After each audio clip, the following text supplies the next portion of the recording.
I'm moving slow. Oh, what happened to my old video? Oh, that's a lot of views.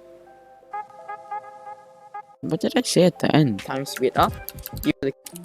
There we go. Anyways, so I'm not gonna reveal my sound effects yet, and another 10 likes for sound effects, and see you. Hope you enjoy. 10 likes. Oh guys, what's up? It's me back with the tutorial, and this is my weird ass voice again. So basically, this is really short for sound effects. I'm gonna go straight into it. So I have my clip faded in, just like last video. Oops, forgot to add my ident. That's not good. 2,000 years later. I made this item myself in After Effects. It's not that hard to make. It's rather simple. It's just yeah, I'm not gonna explain it now. I need to make this fast. So we have this. So we have this effect so far. So we have our magic bullet looks from the last tutorial, which I will link in the description and up in the corner. And then I have a vignette closing in just a little bit, like it feels like it's getting a bit more stuffy. Obviously my clips already synced up. I have the two shake from last video and the distort RGB. I don't have black bars right now. I just needed this to be short. So I have my song Josiah Slowly, link in the description, clips by the man himself, Varial or Video, whichever. But as you can notice, we have no sound effects.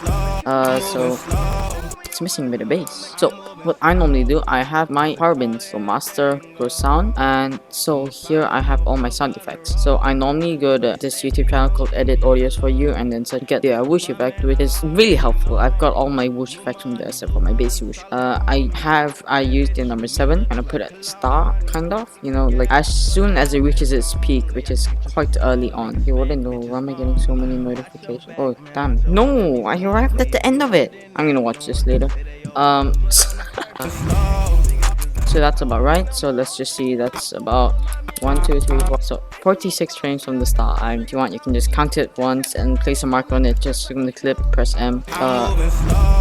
That sounds perfectly synced. That's about right. Then we move it one now because we need to put our gun sound effects, and we normally have our swoosh below our gun sound effects. So I have my dragon's breath sound effects. I will link all of my gun sound effects in the friggin' the Google Drive below. So I have my dragon's breath. It's trimmed already. Maybe that's a bit loud, so I want to blend it in with this quite a bit. So let's have a listen. Yeah, that sounds right. So I'll have it exactly just like this at the start. Anything else, it's on beat, so it seems really nice and synced. It's nice, it blends in and adds a bit of oomph to the clip.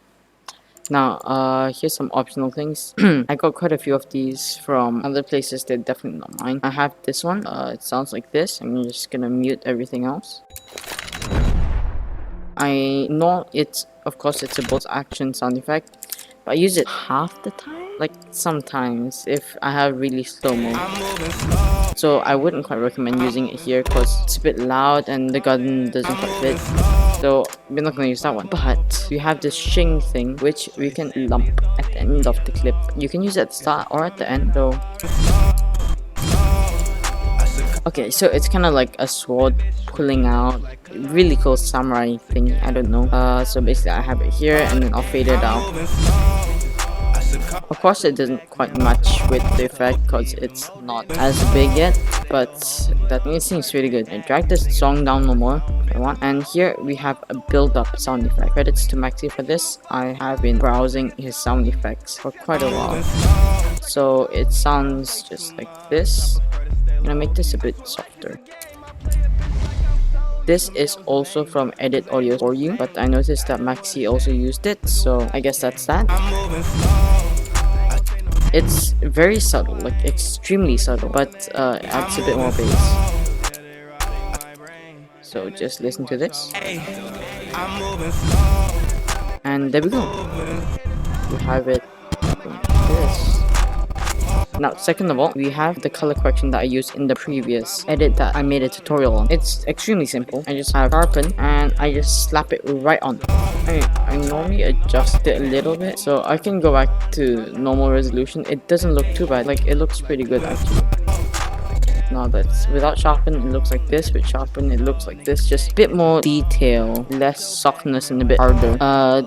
This one is rather good because I kind of want it a bit simple. So that's it, I guess. See y'all next time.